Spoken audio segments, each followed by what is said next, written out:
हरे कृष्णा लक्ष्मण जी, हरे कृष्णा कुणाल जी। हरे कृष्णा प्रभु। हरे कृष्णा प्रभु जी। हरे कृष्णा, कैसे हैं आप? बस बढ़िया प्रभु जी। शुरू करें फिर। आप ठीक है प्रभु? हाँ प्रभु जी, हम तो बढ़िया हैं। प्रभु जी 2 मिनट देखते हैं ना किसी का और आ जाए कोई, अभी तो 4 जन ही आए हैं। ठीक है प्रभु जी, ओके।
हरे कृष्ण प्रभु जी से माता जी, आप सबका स्वागत है हमारे साप्ताहिक भगवद गीता प्रोग्राम में, जिसका नाम है डिस्कवर योरसेल्फ, खोज स्वयं की।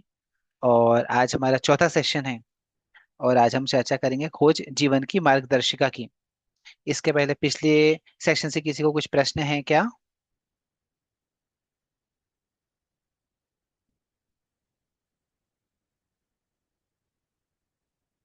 ओके, ठीक है। हम लोग है ना पहले प्रार्थना करेंगे, प्रार्थना करने के बाद फिर हम लोग आगे बढ़ते हैं। मेरी स्क्रीन शेयर करता हूँ। प्रभु जी, मेरा एक क्वेश्चन था। हाँ प्रभु जी, मतलब बोलिए ना। पिछली क्लास से तो नहीं है वो, बट एक जनरल क्वेश्चन था हाँ। कि जो संगीत के 7 स्वर है, हाँ तो क्या वो भगवत नाम मतलब से संबंधित है क्या? मतलब जो म्यूजिकल 7 नोट्स हैं वो। प्रभु जी, मेरा उसमें ज्ञान नहीं है। सारे गामापा जो है वो भगवान से संबंधित है कि नहीं है। हम जब भगवान के गीत गाते हैं तो वो प्रत्यक्ष तौर पे भगवान से संबंधित रहते हैं। और अगर हम सिर्फ स्वर की साधना कर रहे हैं तो वो है ना, जो स्वर की देवी हैं आप उनकी ही साधना कर रहे हो बेसिकली, या आप उनका आह्वान कर रहे हो। पर उसके माध्यम से क्या हम भगवान की पूजा कर रहे हैं? तो डायरेक्टली नहीं कर रहे हैं हम लोग, जितनी मेरी ठीक अभी है। समझ है आपके इस प्रश्न पर। ठीक है प्रभु। है ना? तो हम लोग प्रार्थना से शुरू करते हैं। मैं प्रार्थना कहूंगा, आप मेरे बाद दोहरा सकते हैं। ओम अज्ञान तिम्रांधस्य ज्ञानांजन शलाकया। आप अनम्यूट कर सकते हैं। चक्षुरुन्मिलितं येन तस्मै श्री गुरुवे नमः। आप सभी अनम्यूट कर सकते हैं, मुझे आपकी आवाज नहीं आ रही है। लक्ष्मण जी, कुणाल जी, गीता जी।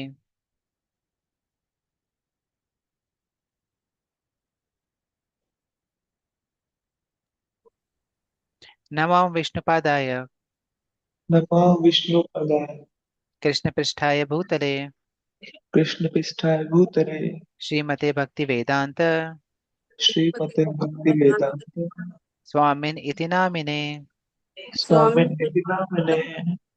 नमस्ते सारस्वते देवे नमस्ते सारस्वते देवे गौरवाणी प्रचारिणे गौरवाणी विचारणे निर्विशेष शून्यवादी निर्विशेष शून्यवादी पाश्चात्य देश तारिणे पाश्चात्य देशधारिणे। पाश्चात्य। जय श्री कृष्ण चैतन्य जय जय श्री श्री कृष्ण कृष्ण चैतन्य प्रभु नित्यानंद प्रभु प्रभु नित्यानंद नित्यानंद श्री अद्वैत गदाधर श्री श्री अद्वैत गदाधर अद्वैत शिवासादि गौर भक्तविंद श्रीवासादि गौर भक्त वृंद वृंदा। हरे कृष्णा हरे कृष्णा हरे हरे हरे कृष्णा कृष्ण हरे हरे कृष्णा कृष्ण कृष्णा कृष्णा हरे हरे कृष्ण कृष्णा कृष्ण कृष्णा कृष्ण हरे हरे हरे हरे हरे राम हरे राम हरे हरे राम राम हरे राम हरे हरे राम राम राम हरे हरे। राम राम राम राम राम हरे हरे। हरे। बहुत बहुत धन्यवाद। हरे कृष्ण। सो अभी हम शुरू करेंगे नेक्स्ट सेशन। उसके पहले पिछले सेशन का कोई रिवीजन कर सकते हैं क्या? जी पिछले प्रभु सेशन जी। का नाम था सबसे परम प्रतिभाशाली की। यस प्रभु जी। हाँ, आप रिवीजन शुरू कीजिए प्रभु जी।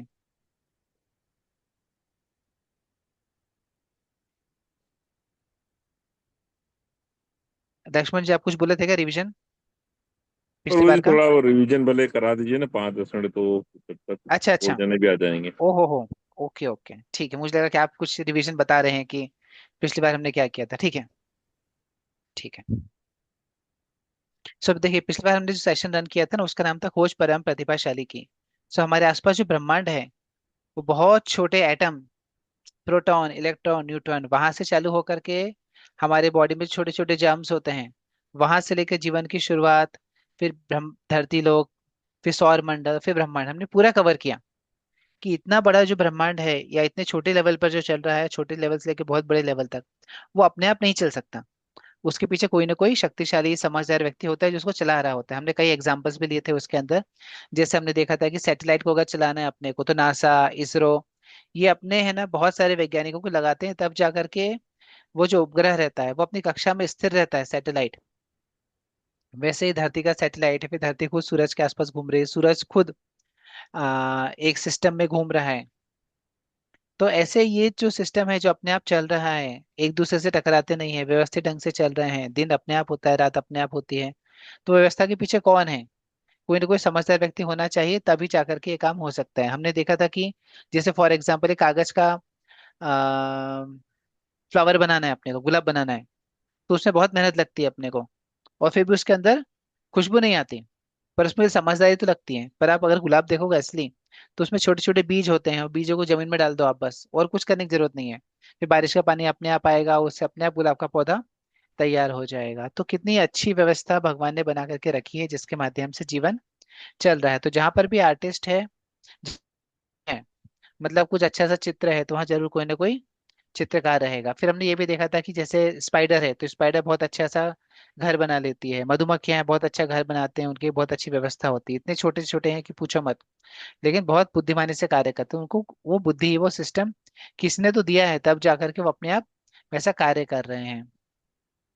फिर हमने देखा कि मानव का जो मनुष्य मस्तिष्क है, उसमें बहुत सारे हजारों तरह के विचार आते हैं, लगभग 50,000 विचार प्रतिदिन आते हैं, और उसके बाद भी हम लोग घबराते नहीं है, हमारा काम व्यवस्थित चल रहा है।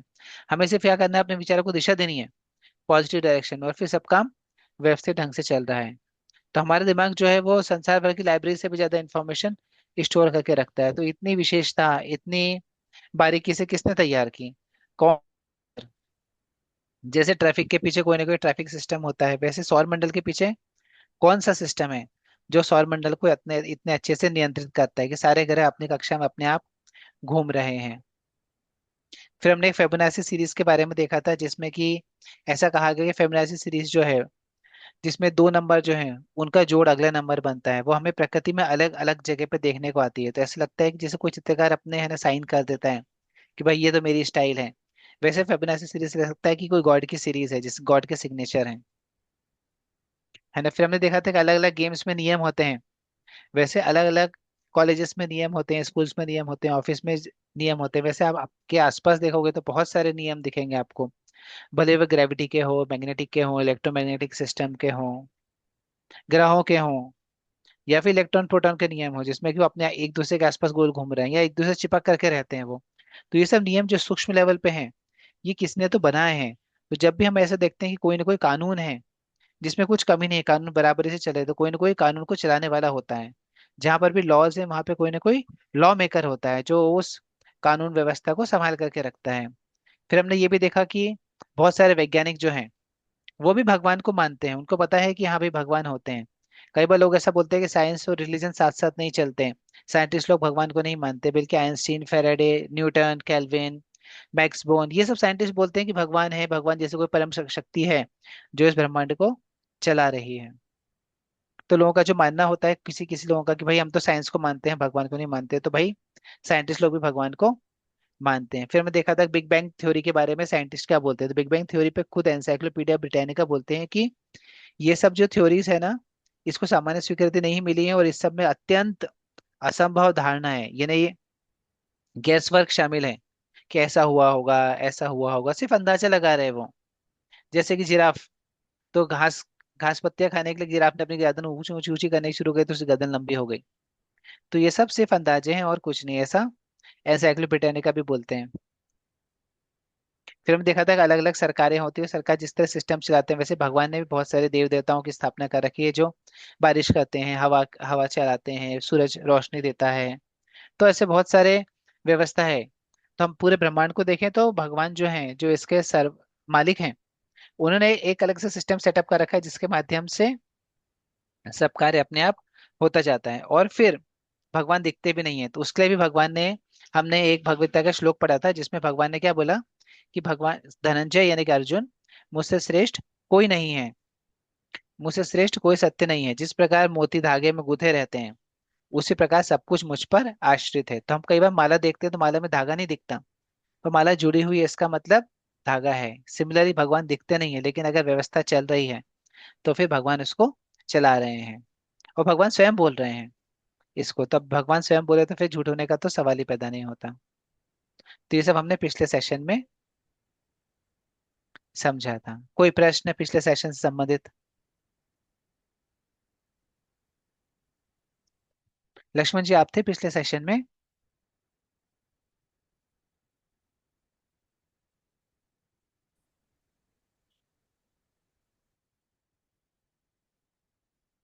कुणाल जी आप तो थे मेरे ख्याल से, मुझे याद आ रहा है।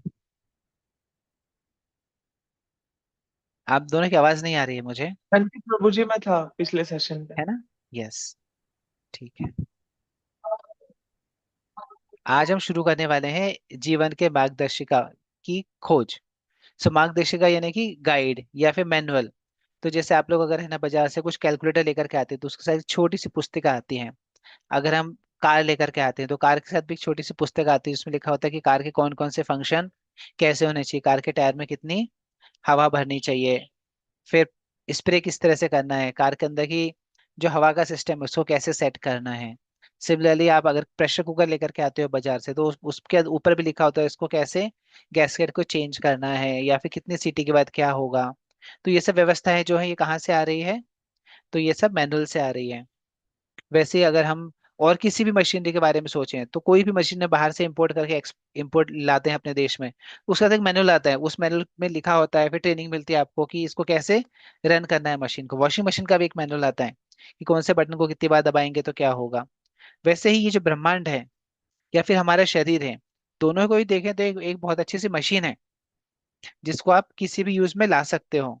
तो हमारा शरीर जो है उसको कैसे यूज में लेकर के आना चाहिए, उसके लिए भी कुछ ना कुछ मैनुअल होना चाहिए, मैंने मार्गदर्शिका होनी चाहिए। तो मार्गदर्शिका क्या है वही आज हम डिस्कस करेंगे, जिससे हमको पता चलेगा कि इस शरीर को हमको कैसे इस्तेमाल करना चाहिए। अभी आप फोटो देख रहे होंगे तो इसमें कृष्ण भगवान हैं, बलराम जी हैं, और उनके गुरु जो हैं संदीपनी मुनि, वो उन्हें ज्ञान दे रहे हैं क्या करना चाहिए, कैसे करना चाहिए। तो भगवान स्वयं भी एक तरह से हमें शिक्षा देते हैं कि हमें गुरु से ज्ञान लेना चाहिए। और गुरु किससे हमें ज्ञान दे रहे हैं? तो पुस्तकों के माध्यम से। और हमारे कितने वेद हैं? तो 4 वेद हैं। फिर कितने पुराण हैं? 18 पुराण हैं। फिर कितने उपनिषद हैं? तो बहुत सारे उपनिषद हैं हमारे। फिर उपनिषद के भी सूत्र हैं। फिर अलग अलग ग्रंथ हैं। और तो इन सब के माध्यम से क्या हो रहा है, हमें जीवन का मार्गदर्शन मिलता है। इसको बोलते हैं manual of guide, guide of life. तो हम उसके ऊपर आज चर्चा करेंगे।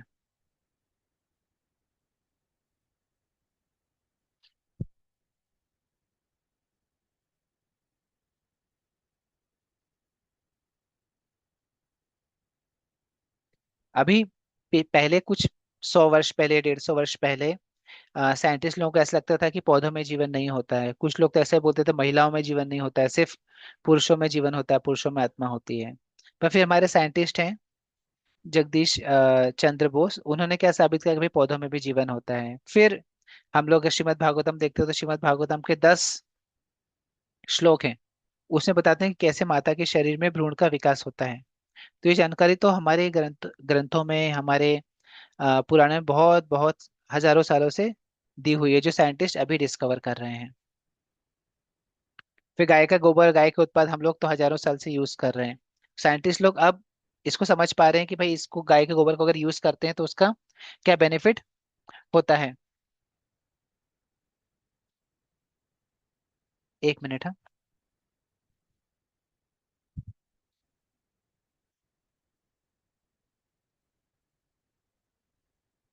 ओके। तो हमारे जो वैदिक विज्ञान है उसमें बहुत सारी बातें हैं जो विदेश के लोगों को अभी पता चले, जैसे कि एस्ट्रोलॉजी हो गया, है ना। फिर है ना मेटलर्जी हो गई, जिसमें धातुओं के बारे में पता चलता है। फिर वास्तुशास्त्र है। योगा है, योगा तो अमेरिका में बहुत फेमस है, बाकी देशों में फेमस है, अभी हमारे देश में भी धीरे धीरे फेमस हो रहा है। आयुर्वेद है। आयुर्वेद पहले फेमस नहीं था, तो कोलगेट जो है वो क्या बोलता था, अरे भाई मंजन करोगे आयुर्वेदिक पाउडर से तो आपके दांत घिस जाएंगे, तो वो सफेद वाला मंजन लेकर के आए थे उनका, कोलगेट का व्हाइट कलर का पाउडर। फिर अभी आयुर्वेद फेमस हो गया है बाबा रामदेव की कृपा से, तो अभी वो कोलगेट भी अपने आयुर्वेदिक टूथपेस्ट लेकर के आ गया, जो पहले बुराई कर रहा था। तो जैसे जैसे हम देखते हैं कि हमारे धर्म की जो पुस्तकें हैं उसका जैसे जैसे विदेशों में ज्ञान फैल रहा है, वैसे वैसे वो लोग उसको और अपना रहे हैं। इस्कॉन भी 50 वर्ष पहले जब स्थापित हुआ तो सबसे पहले अंग्रेजों ने उसको ज्यादा अच्छे से अपनाया। इंडियन लोग तो बाद में शामिल हुए उसके लिए। 1 मिनट, मैं स्क्रीन शेयर कर रहा हूँ, उस पर कुछ रेड लाइट आई है, इसको ठीक करता हूँ।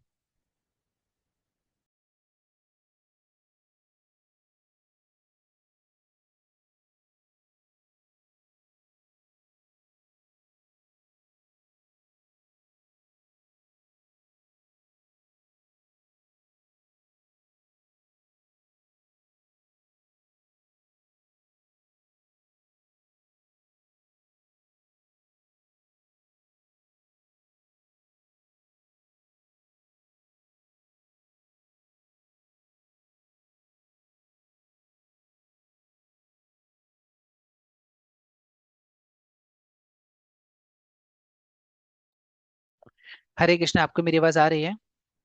हाँ जी प्रभु, आ रही है। ओके ओके, हाँ, सॉरी।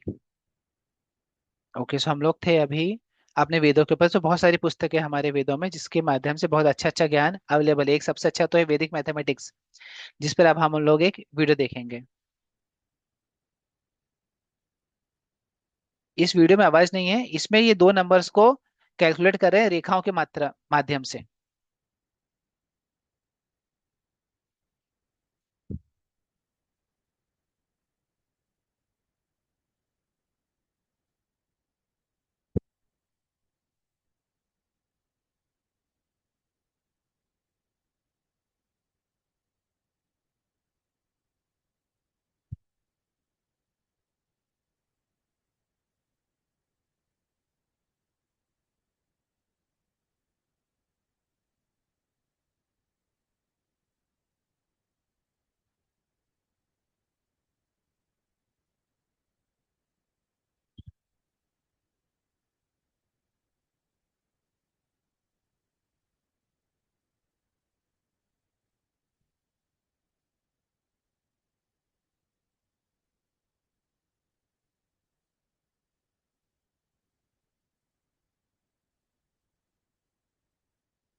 हरे कृष्णा, किसको ये वीडियो समझा, उन्होंने कैसे कैलकुलेट किया, कोई बता सकते हैं क्या?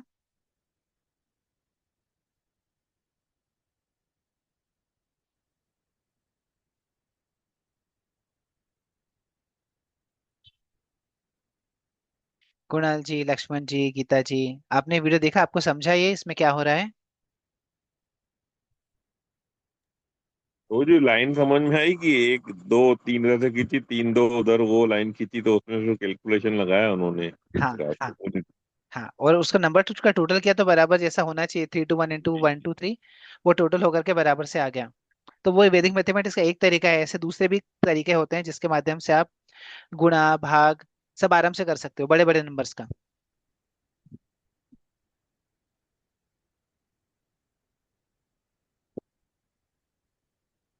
तो आज हम 4 टॉपिक्स देखेंगे।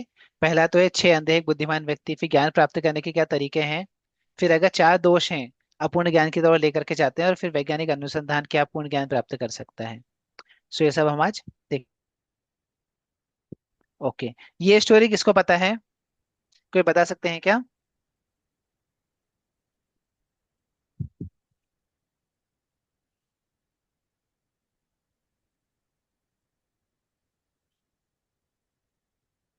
आवाज नहीं आ रही है मुझे।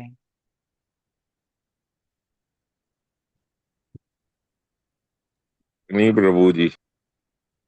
नहीं पता। नहीं पता क्या, अच्छा ठीक है।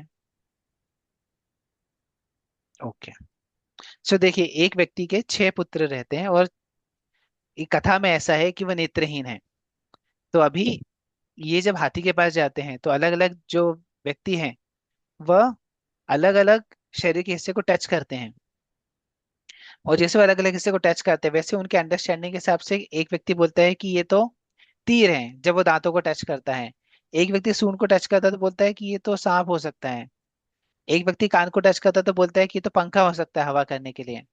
जिसने पेड़ को टच किया उसको बहुत फ्लैट सरफेस सामने मिलती है तो वो सोचता है कि ये दीवार है। और फिर एक व्यक्ति जो है वो पेड़ को टच करता है तो उसको लगता है कि तो पेड़ का तना है, मजबूत है क्योंकि एकदम।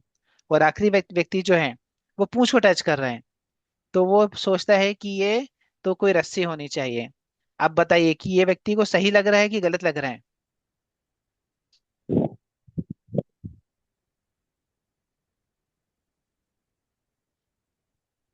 क्या इन्हें सही लग रहा है या गलत लग रहा है? जैसे किसी व्यक्ति ने पूंछ को पकड़ लिया तो सही उसको लग लग रहा रहा है है। कि रस्सी है। गलत है कि सही है?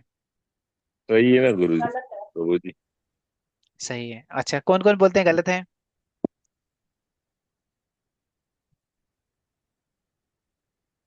देखिए, उनके दृष्टिकोण से सही है, पर हमें पता है कि उन्हें गलत पता है ना।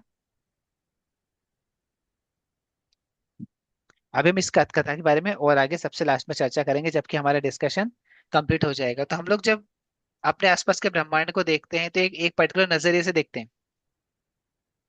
अपने आसपास के जीवन को देखते हैं तो एक पर्टिकुलर नजरिए से देखते हैं, जैसे हमारी अपब्रिंगिंग हुई है जितना हमें पता है उतना ही देखते हैं। तो उसके हिसाब से हमारा जो इन्फॉर्मेशन होती है वो थोड़ी लिमिटेड होती है, और लिमिटेड इन्फॉर्मेशन की वजह से हम लोग लिमिटेड निष्कर्ष पे पहुंचते हैं। तो ये इस कथा का सार है, जो हम आगे आपको धीरे धीरे जैसे आगे बढ़ेंगे वैसे आपको समझ में आएगा।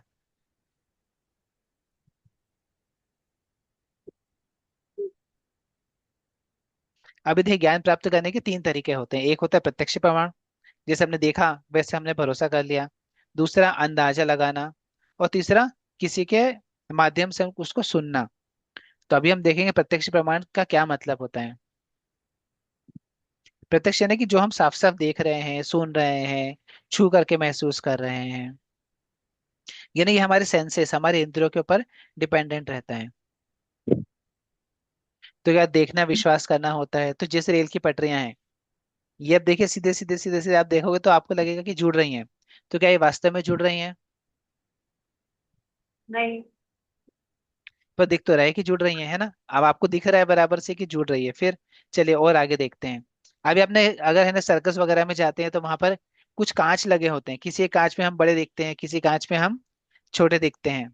तो क्या सचमुच वैसा है? नहीं। नहीं प्रभु जी।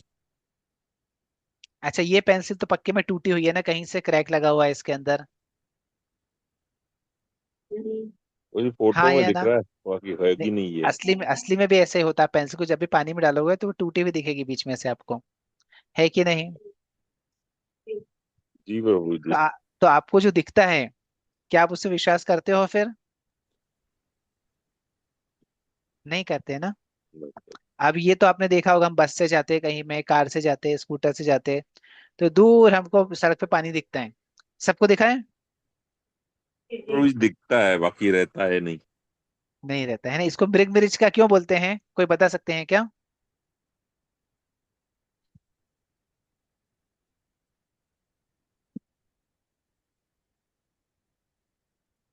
जो दिखता है मगर होता नहीं है।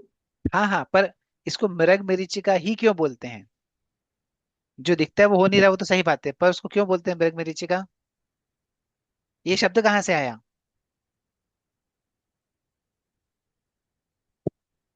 सो जो हिरण होता है ना, मृग, वो जब कई बार जंगल में जाता है, तो जंगल में है ना, उसको उसकी नाभि से ही खुशबू आती है, पर उसको समझ में नहीं आता कि खुशबू कहाँ से आ रही है, तो इधर से उधर भागता रहता है वो।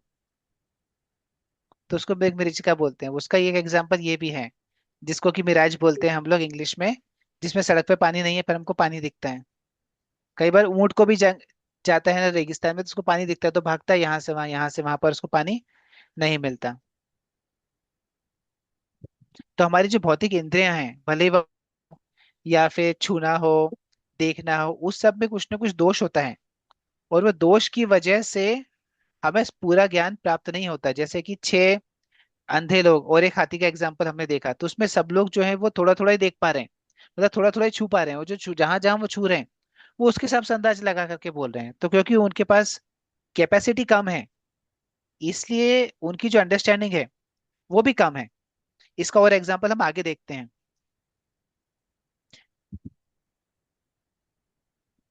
देखिए, हमारे इंद्रियों में 4 दोष होते हैं, जिसकी वजह से हमारी अंडरस्टैंडिंग जो है वो बहुत ही लिमिटेड हो जाती है।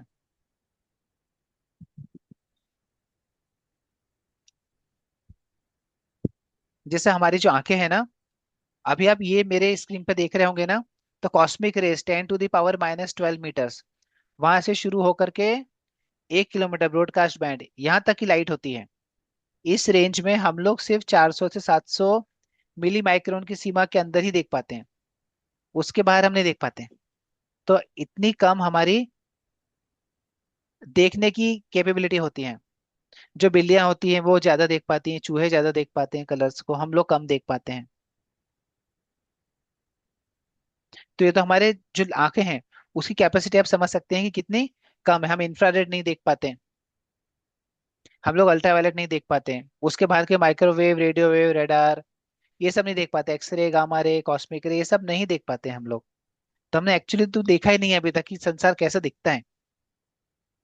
फिर हमारे जो कान हैं, अगर आप वो देखेंगे ना, तो 20 हर्ट्ज से 20 किलो हर्ट्ज, जहाँ पे ये एक परिवार का फोटो बना हुआ है, इतने पोर्शन का ही सुन पाते हैं। उसके बाहर का जो है, वो मछली सुन पाती है, डॉल्फिन, बैट सुन पाते हैं, या फिर नीचे की तरफ का देखे तो हाथी उसको सुन पाते हैं, बिल्ली सुन पाती है उसको, लेकिन हम लोग नहीं सुन पाते हैं। चूहे भी, चूहे और कुत्ते भी बहुत सी चीजें सुन पाते हैं जो कि हम नहीं सुन पाते हैं। एक विसल आती है, उसको बोलते हैं डॉग विसल। तो जो कुत्तों की ट्रेनिंग कराते हैं उनके पास डॉग विसल होती है, वो डॉग विसल को बजाते हैं, तो विसल को सुन करके जो ट्रेन कुत्ता है वो भाग करके आ जाएगा, या फिर गलत तरीके से विसल बजाएंगे तो भाग जाएगा। सिमिलरली चूहे को भगाने की भी एक आवाज करने की मशीन आती है, वो काए काए काए काए काए काए जोर जोर से करेगी, हमको सुनाई नहीं देगा, क्योंकि हमारे सुनने की क्षमता के बाहर की रेंज है वो। पर चूहे जैसे सुनते हैं, चूहे उससे बहुत परेशान हो जाते हैं सुन करके, और घर से भाग जाते हैं। इससे क्या साबित होता है कि हमारी सुनने की क्षमता जो है वो लिमिटेड है। बहुत ही लिमिटेड मात्रा में हम लोग कुछ भी चीजों को सुन पाते हैं। अभी कई बार हमारे मन में आ सकता है कि ठीक है भाई, मेरी सुनने की क्षमता कम है, मेरी देखने की क्षमता कम है, लेकिन मैं मशीनों के माध्यम से तो देख सकता हूँ जो कि मशीनें देख सकती हैं। तो बात बिल्कुल सही है कि हम मशीनों के माध्यम से देख सकते हैं, लेकिन नोबेल पुरस्कार विजेता क्या बोलते हैं, यूजीन विग्नर, कि वो जो कलर्स आएंगे ना, जो मशीनें देख पा रही हैं, उसको देखने के लिए भी हमको आंखें चाहिए। और वो जो आंखें हैं वो फिर वही रेंज बाउंड हो जाती हैं, एक लिमिट में ही देख सकती हैं, उसके बाहर वो नहीं देख सकती। तो इसलिए मशीनें भी हमें हेल्प नहीं कर सकती। तो एक हो गया कि हमारी रेंज लिमिटेड है। दूसरा क्या है, भ्रम में रहना। अभी उसी पहले में ही चल रहे हैं हम लोग। सो फॉर एग्जाम्पल अभी हम लोग टंग के बारे में देख रहे हैं, हमारी जुबान के बारे में। जैसे आप कोई बहुत मीठी चीज खाओगे जैसे गुलाब जामुन, और बाद में संतरा खाओगे, तो संतरा आपको खट्टा लगेगा। लेकिन अगर आपने नींबू खाया जो कि बहुत खट्टा होता है, और उसका तब संतरा खाओगे, तो आपको संतरा मीठा लगेगा। जुबान वही है, चीजें वही है, लेकिन अभी स्वाद चेंज हो गया। सिमिलरली अगर मेरा हाथ गर्म है और फिर मैंने पानी को हाथ लगाया, तो मुझे पानी ठंडा लगेगा। और अगर मैंने अपना हाथ ठंडा कर लिया पहले फ्रिज में हाथ लगा करके, फिर उसी पानी को टच किया, तो मुझे लगा कि पानी गर्म है। इसका क्या मतलब, वो हमारी स्किन जो है ना, वो भी हमें एक प्रॉपर अंडरस्टैंडिंग नहीं दे पाती है। अभी अगर हम आंखों का देखें ना, तो आंखों के माध्यम से हम लोग और देखते हैं कि आंखों से हमको क्या क्या चीजें समझ में आती है, समझ में नहीं आती है। फॉर एग्जाम्पल जैसे आप ये फोटो देखेंगे, तो इसमें आपको क्या दिख रहा है, कोई बता सकते हैं क्या?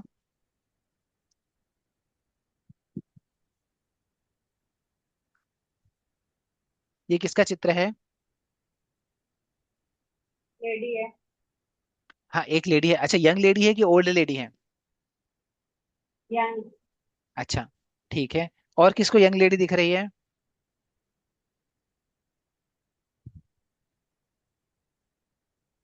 ओल्ड है, ओल्ड है। अच्छा ठीक है, आपको ओल्ड लेडी दिख रही है। यंग लेडी किसको दिख रही है और ओल्ड लेडी किसको दिख रही है, कोई बता सकते हैं क्या?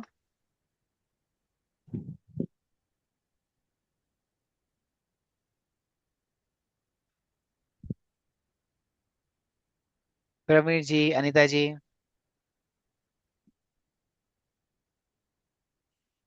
तारा जी, किसको वृद्ध महिला दिख रही है?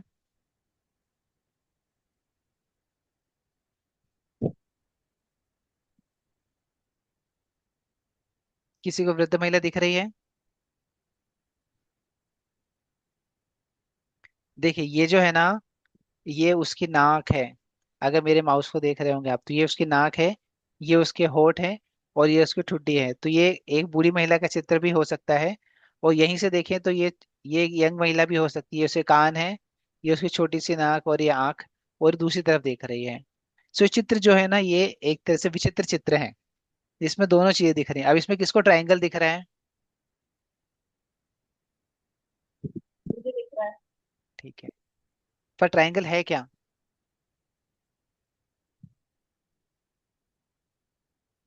या फिर सिर्फ तीन गोले हैं जो कि कटे हुए हैं कहीं कहीं से? जी। ओके। अच्छा, ये वाला चित्र, इसमें क्या दिख रहा है आपको? एक ओल्ड लेडी है और एक मेल है, एक फीमेल है। ओके, और क्या दिख रहा है?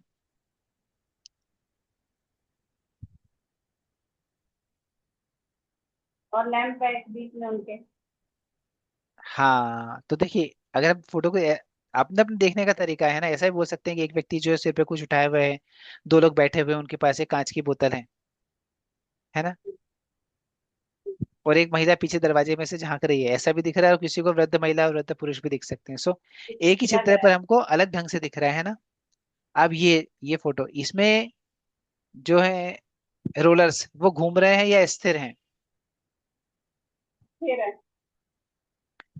किसी को घूमते हुए दिख रहे हैं क्या?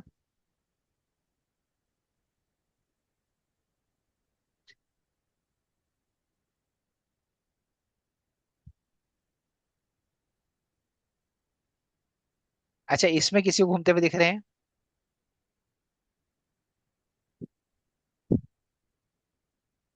इसमें स्थिर हैं या घूम रहे हैं? फिर है। फिर है। ओके। देखिए, आप किसी एक फूल पे देखोगे ना, तो बाकी आसपास वाले आपको घूमते हुए दिखने चाहिए। ऐसा है क्या?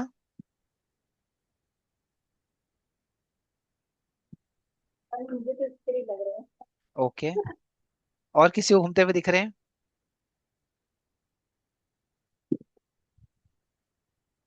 तारा जी? नहीं, स्थिर है। स्थिर है, ठीक है, बढ़िया। इसमें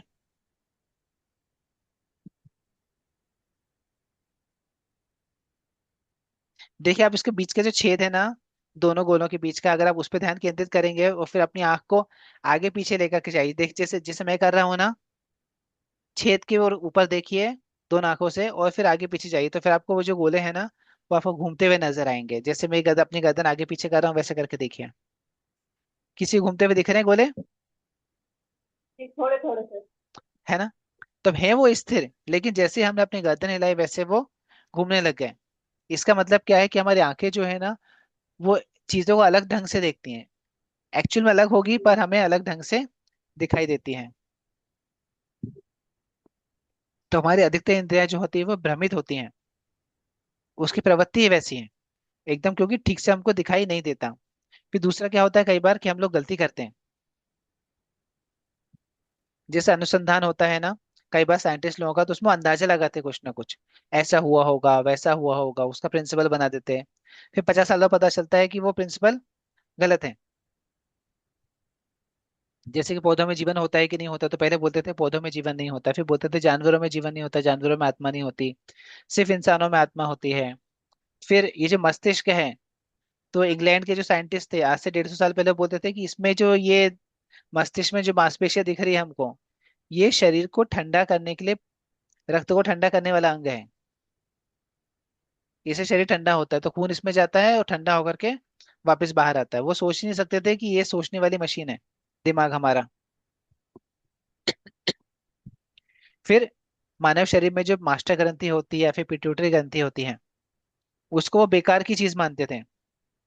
बोलते थे तो किसी काम का नहीं है, किसी व्यक्ति को कुछ प्रॉब्लम वगैरह होती थी, परेशान होता तो बोलते चलो उसके दिमाग की ग्रंथि निकाल देते हैं, हो सकता है उससे ठीक हो जाएगा। फिर बाद में धीरे धीरे जैसे उन्होंने अनुसंधान किया, 15 साल, 20 साल, 25 साल, तो उनको पता चला रही है तो बहुत काम की ग्रंथि है, तो उन्होंने उसको क्या नाम दे दिया फिर? मास्टर ग्रंथि, मास्टर ग्लैंड। पिट्यूटरी ग्लैंड को उन्होंने मास्टर ग्लैंड बोलना शुरू कर दिया, मतलब इतना काम का ग्लैंड है वो। लेकिन पहले क्या कर रहे थे, ऑपरेशन करके निकाल रहे थे। तो साइंटिस्ट लोग जो हैं वो बहुत सारे कैलकुलेशन में बहुत सारी गलतियां करते हैं। सिमिलरली अलग अलग जो स्टार्स होते हैं उनके बीच का जो डिस्टेंस है, उसको मापने के लिए ये लोग एक यूनिट यूज करते हैं, उसको बोलते हैं हबल कांस्टेंट। हबल कांस्टेंट का मतलब ये है कि वो एक स्थिर अंक है। और हबल कांस्टेंट की जो वैल्यू है उसको अब तक 3 बार चेंज कर चुके हैं। तो क्या उसकी वजह से ग्रहों के बीच का डिस्टेंस हिल गया? नहीं, डिस्टेंस तो वो का वही था, लेकिन उनकी अंडरस्टैंडिंग जो थी हबल कांस्टेंट के बारे में, ग्रहों के डिस्टेंस के बारे में, वो गलत थी। तो पहले कुछ बोलते थे, फिर बाद में कुछ बोल रहे हैं, अभी कुछ और बोल रहे हैं।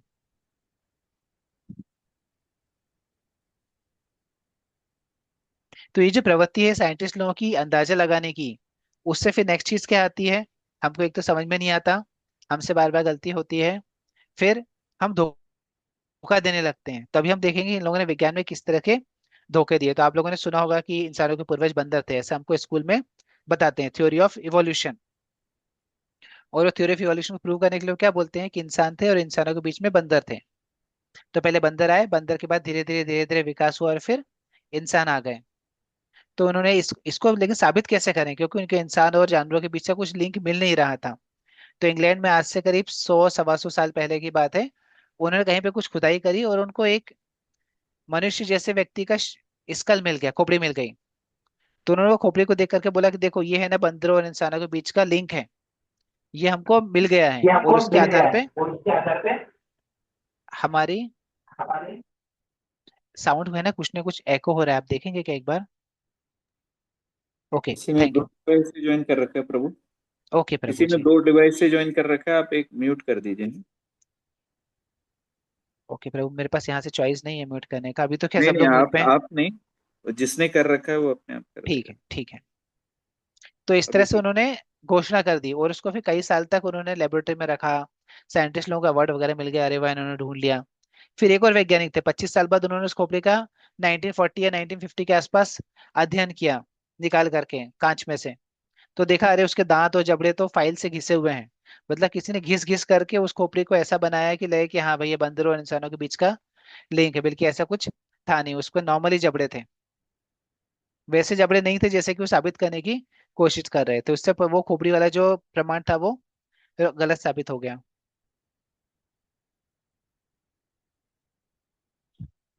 सिमिलरली उन्होंने ऐसे ही है ना पक्षियों के बारे में ढूंढ करके लाया, बोले कि भाई पक्षी जो थे पहले छोटे थे, फिर धीरे धीरे वो बड़े हो गए। फिर बाद में वो जो लेकर के आए थे सबूत, वो झूठा साबित हो गया।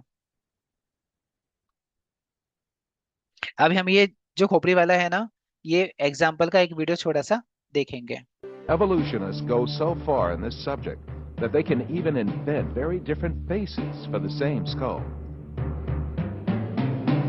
The three entirely different reconstructions made for the fossil called Zinjanthropus is a famous example showing how persistent evolutionists are in producing these false masks.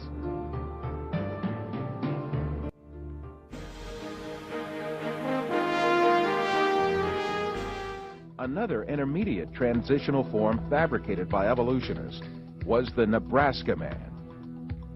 This was cooked up in 1922 on the basis of a single fossil tooth.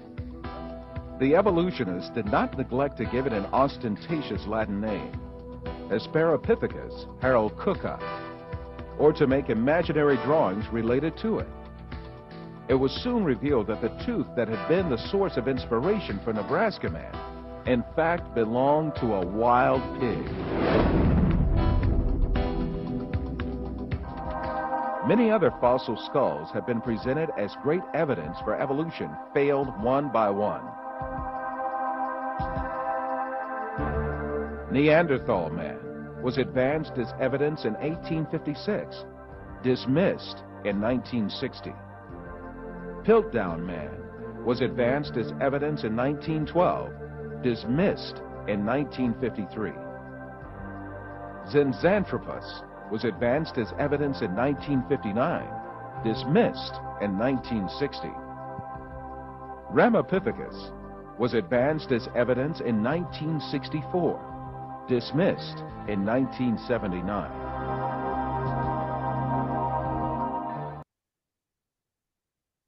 Hare Krishna.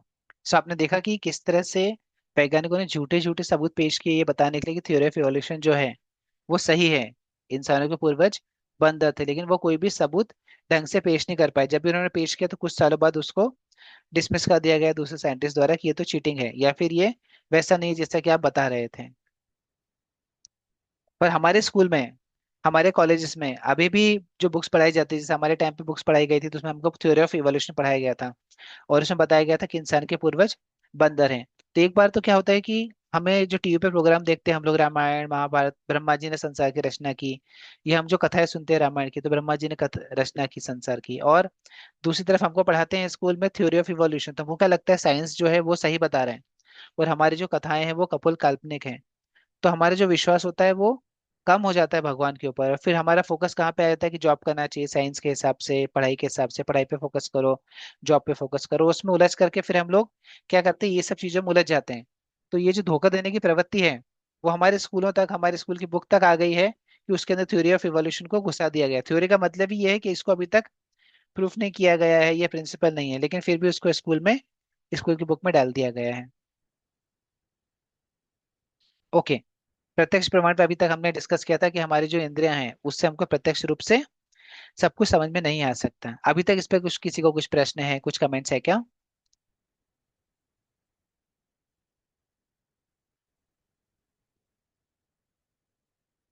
Okay, फिर हम लोग अनुमान प्रमाण पे आएंगे। तब जब कई बार हम लोग प्रत्यक्ष से समझ नहीं पाते तो फिर हम लोग अंदाजा सब लगाते लोग हैं, क्या एग्री प्रभु जी? करते हैं कि प्रत्यक्ष प्रमाण से हम किसी हर चीज को समझ लेते हैं, या प्रभु जी कुछ ऐसे ही तो नहीं कह रहे? सब एग्रीड हैं कि जितने भी एग्जाम्पल है कि हाँ हम देख के हर चीज का अनुमान नहीं लगा सकते, हर चीज को हमें पता नहीं लगता।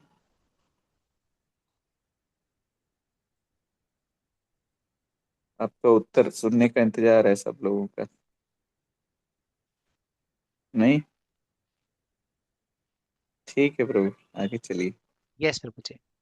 सो अभी जब हम कुछ प्रूव नहीं कर पाते तो अंदाजा लगाने लगते हैं ना, तो अभी ऐसा हुआ होगा, वैसा हुआ होगा, ये बहुत ही कॉमन हैबिट है। और ये शुरुआत कहाँ से करी? तो बहुत साइंटिस्टों ने कुछ न कुछ अंदाजे लगाए थे। एक बहुत ही फेमस साइंटिस्ट है चार्ल्स डार्विन, जिसकी थ्योरी ऑफ इवोल्यूशन हमारे स्कूल की बुक्स में भी आई है, और हमको लगता है कि अरे भाई इन्होंने कितनी बड़ी खोज की है।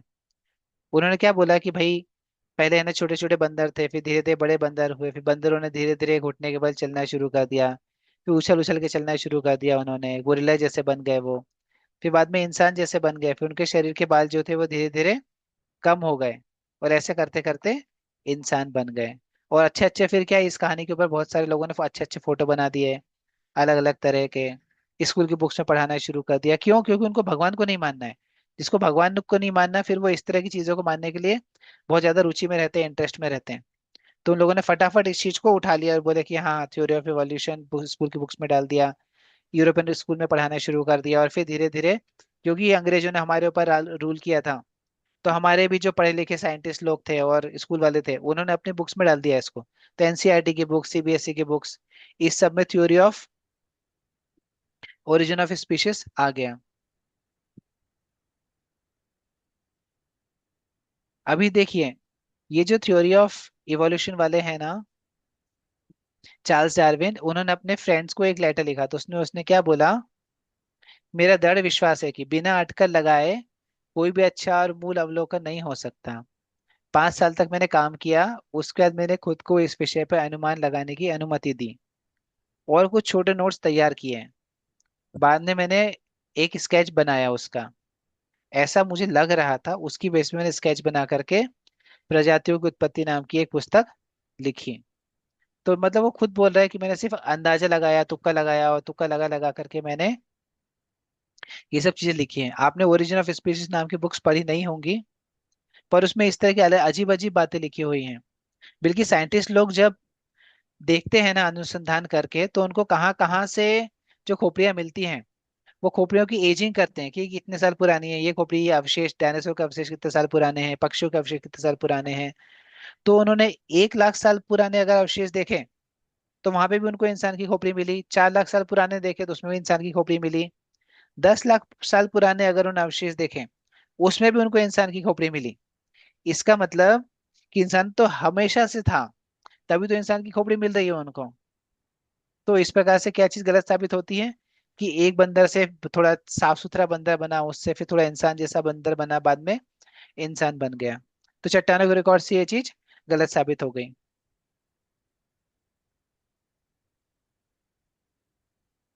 मनुष्य इंसान मनुष्य और वानर तो पहले से ही मौजूद थे, तो हमारी धार्मिक पुस्तकों में पहले से लिखा हुआ है, लेकिन साइंटिस्ट लोग अलग अलग बातें करते रहते हैं।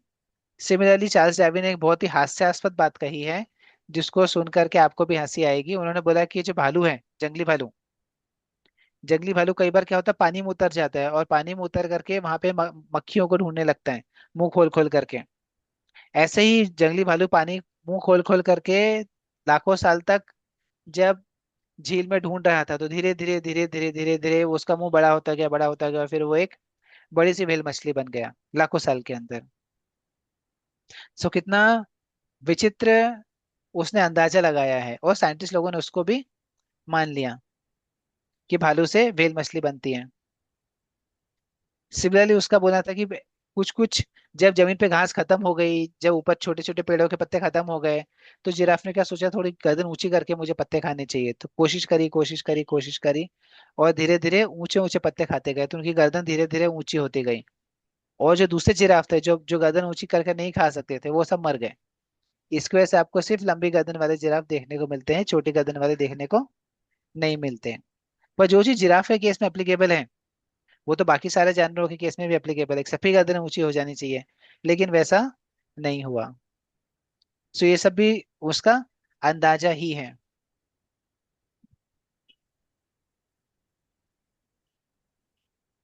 एक और ढंग से साइंटिस्ट लोग और नॉर्मल लोग समझ सकते हैं कि अगर बंदर इंसान में बदल गए, तो फिर बंदर गायब हो जाने चाहिए, लेकिन अभी भी हमको बंदर देखने को मिलते हैं और इंसान भी देखने को मिलते हैं।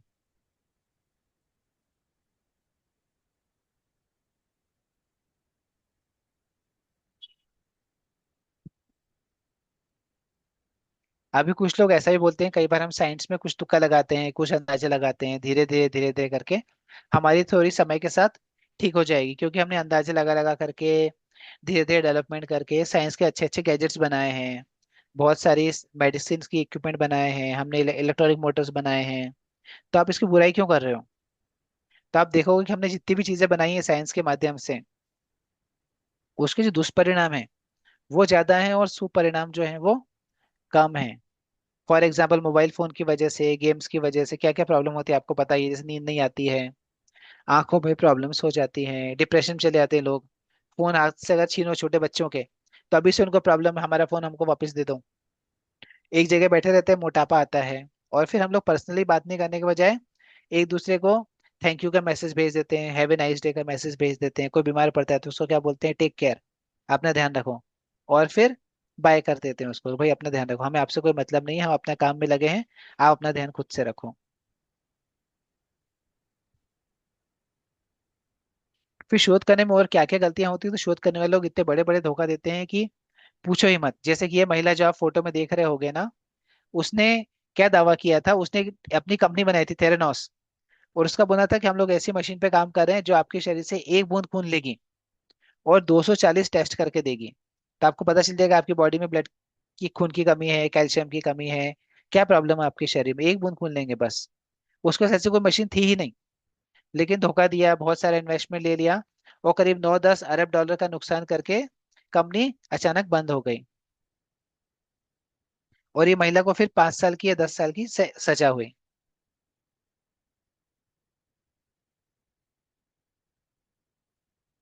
और साइंटिस्ट लोगों की ये जो शोध में गलतियां करती हैं उसकी वजह से क्या क्या नुकसान और होते हैं, तो फॉर एग्जाम्पल सन 1900 1600 या 1500 के आसपास एक ब्यूबोनिक करके प्लेग फैला था। तो ये ब्यूबोनिक प्लेग में शोधकर्ता जो थे, डॉक्टर्स थे इनिशियल, उन्होंने क्या अंदाजा लगाया कि है ना, बिल्लियां दिख रही हैं हमको अपने आसपास, तो बिल्लियों की वजह से हुआ होगा, तो बिल्लियां प्लेग का कारण है। तो उन्होंने बोला भाई बिल्लियों को मार दो, तो सब ने मिलकर के बिल्लियों को मारना शुरू कर दिया, बहुत सारी बिल्लियों को मार दिया, बहुत सारी बिल्लियों को मार दिया। फिर थोड़ी देर बाद उनको अंदाजा लगा नहीं, बिल्लियों की वजह से नहीं हो रहा है, वरना अब तक तो ठीक हो जाता था, फिर उनका ध्यान चूहों की तरफ गया। बोले अरे नहीं नहीं, बुबेनिक प्लेग जो है वो तो चूहों की वजह से फैला, ना कि बिल्लियों की वजह से। लेकिन तब तक बहुत देर हो गई थी, उन्होंने सारी बिल्लियों को मार ही दिया था।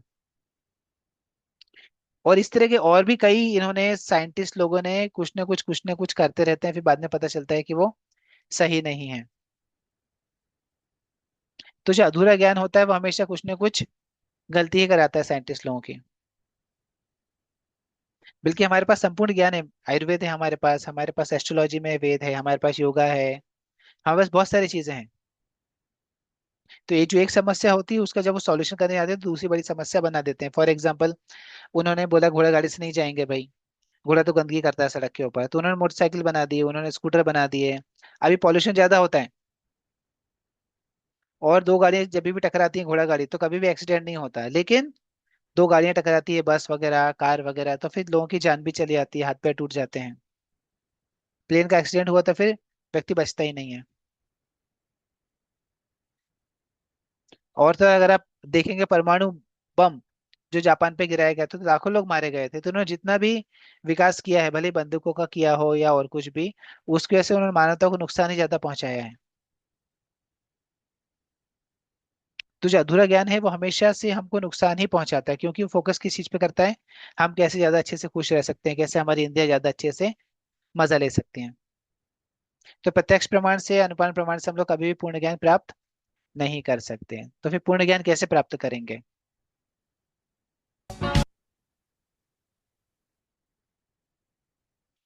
है ना, तो अभी हम देख रहे हैं कि प्रसन्नता की पूंजी क्या है। प्रसन्नता की पूंजी है एक पूर्ण ज्ञान। पूर्ण ज्ञान कहाँ से मिलेगा, कैसे मिलेगा, अभी हम लोग वो देखते हैं।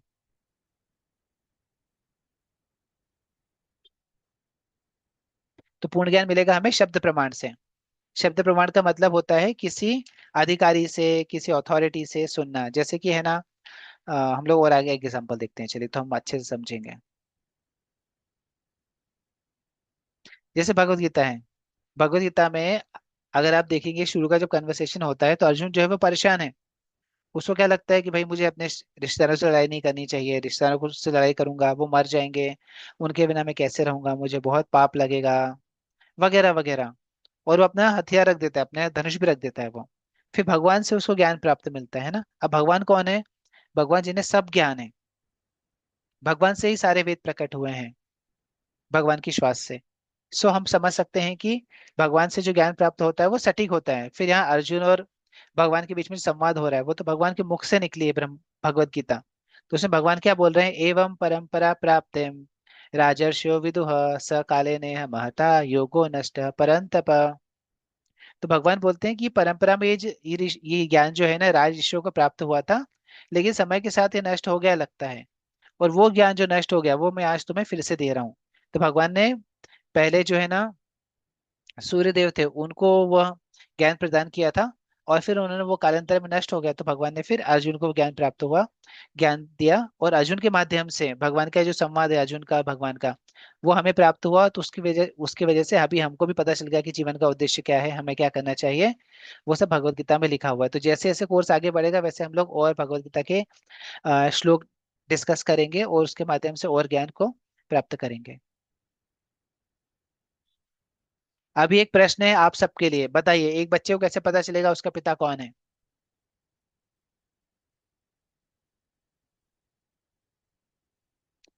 अनिता जी, कुणाल जी, प्रवीण जी।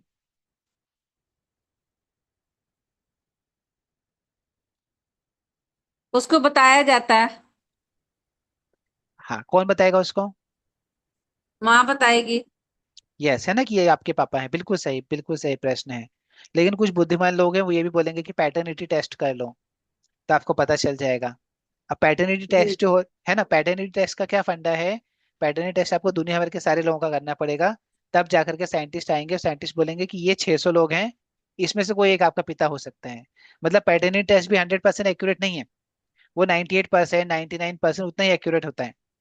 और आपको दुनिया भर के लोगों का चेक करना पड़ेगा, तब जाकर के सालों साल लग जाएंगे उसके अंदर, तब तक ना ये रहेगा ना पिताजी रहेंगे। इतना टाइम लगता है टेस्ट करने में, अगर आपको सारे लोगों का टेस्ट करना है बच्चे के साथ तो। लेकिन आसान तरीका क्या है? माँ से पूछ लो, माँ बता देगी बेटा ये तुम्हारे पिताजी हैं। तो है ना, इसको बोलते हैं नॉलेज सही अथॉरिटी से लेना।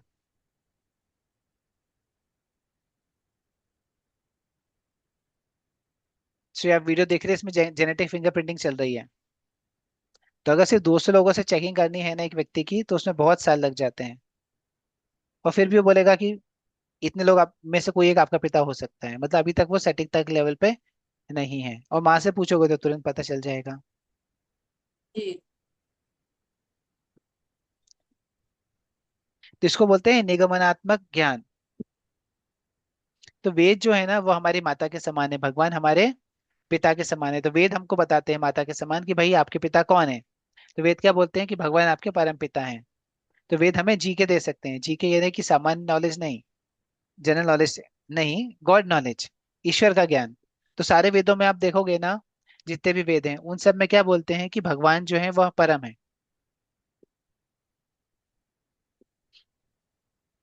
अभी हम एक वीडियो देखने वाले हैं मंत्र The पावर के ऊपर। Vedas, however, are not as well known for presenting historical and scientific knowledge as they are for expounding subtle sciences, such as the power of mantras. We all recognize the power of sound itself by its effects, which can be quite dramatic.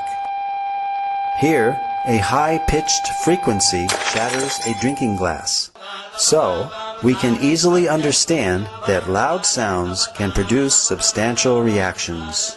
It is commonly believed that mantras can carry hidden power, which can in turn produce profound effects.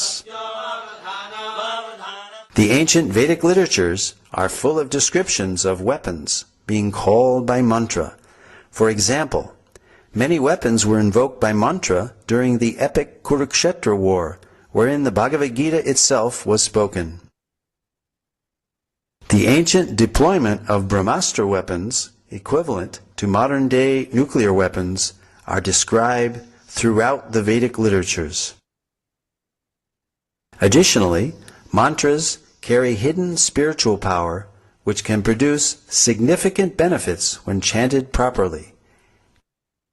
Indeed, the Vedas themselves are sound vibrations in literary form and carry a profound message.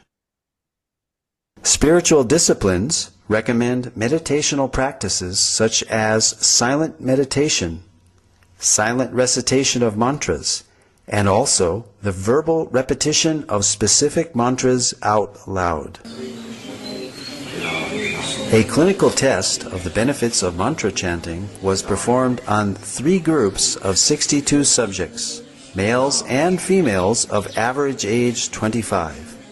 They chanted the Hare Krishna Maha Mantra 25 minutes each day under strict clinical supervision.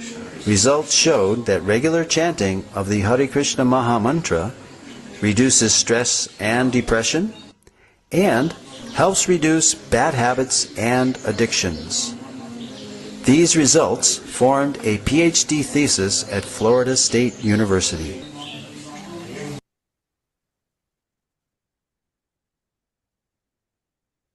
हरे कृष्णा। इस video के माध्यम से आपने क्या सीखा या क्या समझा, कोई बतला सकते हैं क्या?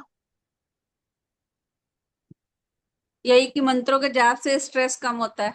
यस, मंत्रों के जाप से स्ट्रेस कम होता है, हरे कृष्ण महामंत्र के जप से। फिर हमारा ध्यान की जो शक्ति है वो बढ़ती है। फिर मंत्रों का जी उच्चारण करने से लोग जो है ना, जब तपस्या करने जाते हैं तो उसमें मंत्रों का उच्चारण ही करते हैं ना।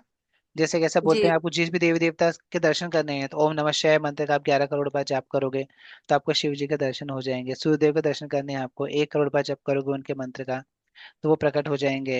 ये तपस्या जब करते थे, राक्षस लोग भी करते थे या इंसान लोग जो भी करते थे, तो सिर्फ क्या करते हैं, वो आह्वान करते हैं मंत्रों का उच्चारण कर करके, और उसके माध्यम से फिर जो देवी देवता हैं वो प्रकट होते हैं।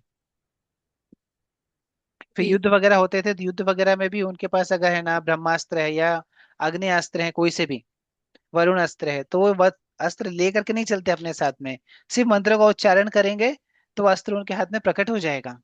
तो मंत्रों में जी। इतना जी। अच्छे से क्षमता है चीजों को जी। प्रकट करने की, चीजों को प्रकृति के नियमों से बाहर लेकर के आने की।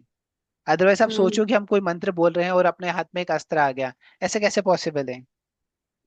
हम्म। पर मंत्रों में इतनी शक्ति होती है कि वह कर देते हैं। जी।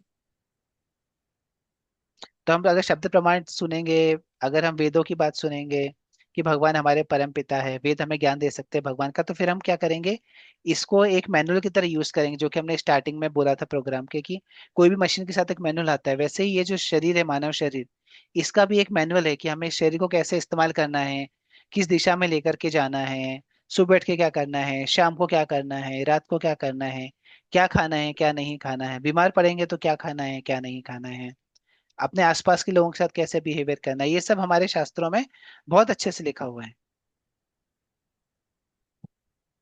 सो जो वेद हैं या जो धार्मिक पुस्तकें हैं, वो सब हमें यही ज्ञान देती हैं। तो सीखने की वैदिक प्रक्रिया क्या है? जैसे कॉलेज से आपको क्या मिलता है, कॉलेज एक संप्रदाय की तरह है ना। इसका पूरा सिस्टम होता है, आपका एफिलिएशन होता है एनसीईआरटी से, सीबीएसई से, और कॉलेज में फिर अकॉर्डिंगली प्रोफेसर होता है जिसने अपने गुरु से सुना होता है, प्रोफेसर की टेस्ट लिया होता है, प्रोफेसर के पास डिग्री होती है। फिर क्या होता है कॉलेज में, तो कॉलेज में बुक्स होती हैं। वो वैसे ही अगर आप देखोगे तो हमारी जो वैदिक सिस्टम है उसमें परंपरा होती है। फिर जिस वो परंपरा कैसी होती है, गुरु परंपरा होती है, शिष्य ने गुरु से सुना फिर अपने शिष्य को बताया, फिर वो अपने शिष्य को बताता है, तो इस तरह से चीजें आगे बढ़ती है। फिर पुस्तकें होती है जैसे कि भगवत गीता हो गई, श्रीमद् भागवतम हो गए, है ना, और बाकी पुराण हो गए। तो वेदों में बहुत बहुत गहरा ज्ञान दिया हुआ है। तो अब हम वेदों के में क्या क्या ज्ञान दिया हुआ है उसका एक छोटा सा एग्जाम्पल देखेंगे इस वीडियो के माध्यम से। ये विमान शास्त्र के ऊपर है। University of California at Irvine, April 2017. Aerospace engineer Travis Taylor has obtained a model of an aircraft whose design specifications are based solely on information gleaned from ancient Indian texts that are believed to have been formally set to writing in 500 BC. He is going to subject it to wind tunnel analysis to determine if it is a viable flying machine. The aircraft model, created using details garnered from the ancient Indian texts, has proven to be flight-worthy. Is it possible that by studying the ancient Indian texts, we may be able to recreate advanced technology that existed thousands of years ago in India? Ancient astronaut theorists suggest that the texts may also contain details for advanced spacecraft.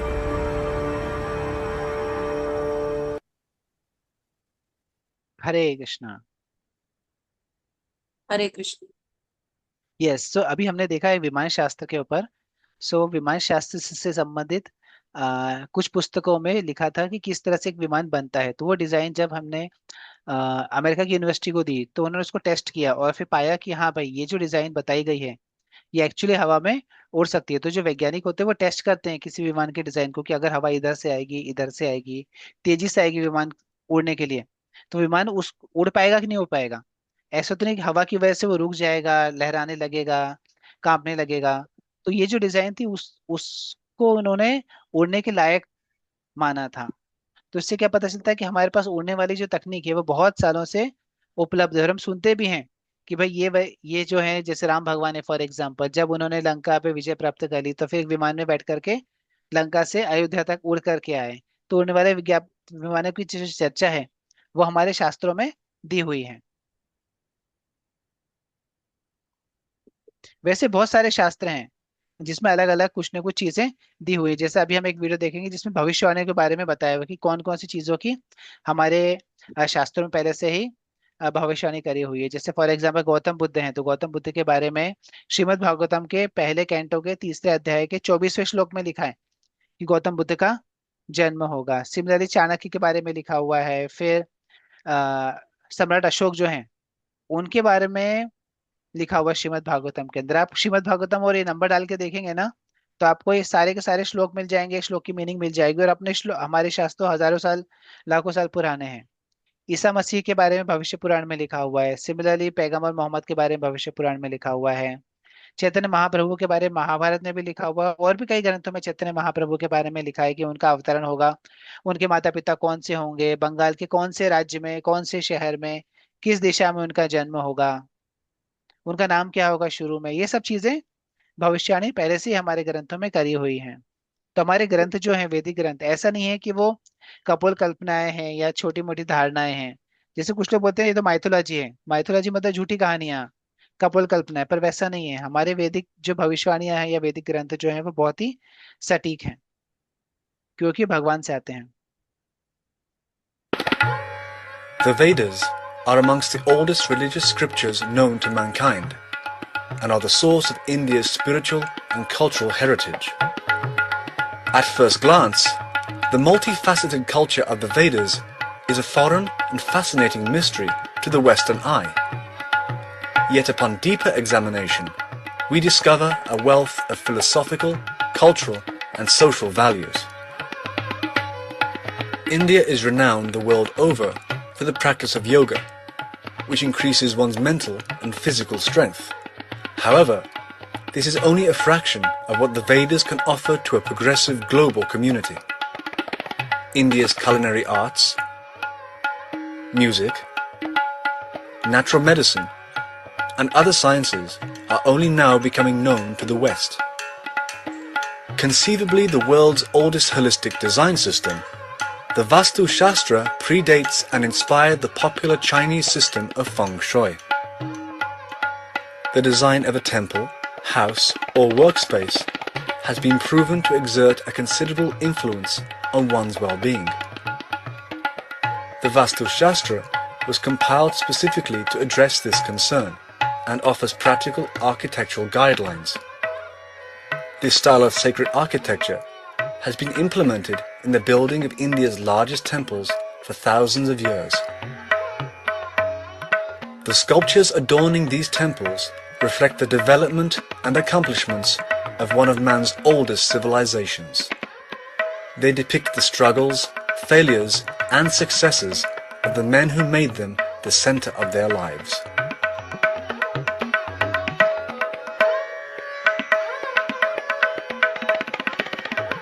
The sophisticated Vedic sciences of astrology, astronomy, cosmology, and metaphysics profoundly influenced the Greeks, Babylonians, and even contemporary scientists with their unparalleled knowledge.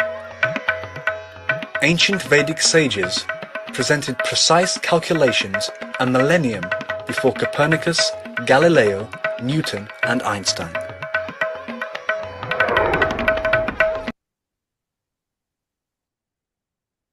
हरे कृष्णा।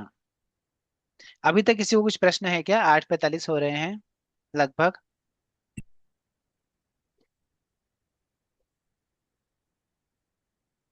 मनीष प्रभु जी।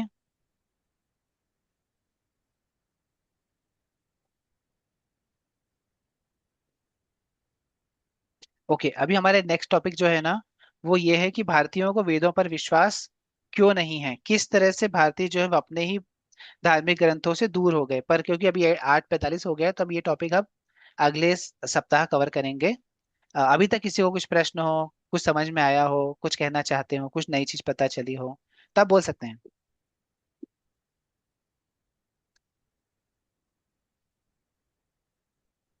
आप बोलेंगे तभी मुझे पता चलेगा कि आपको session में क्या समझ में आया, या सेशन कैसा चल रहा है अभी तक।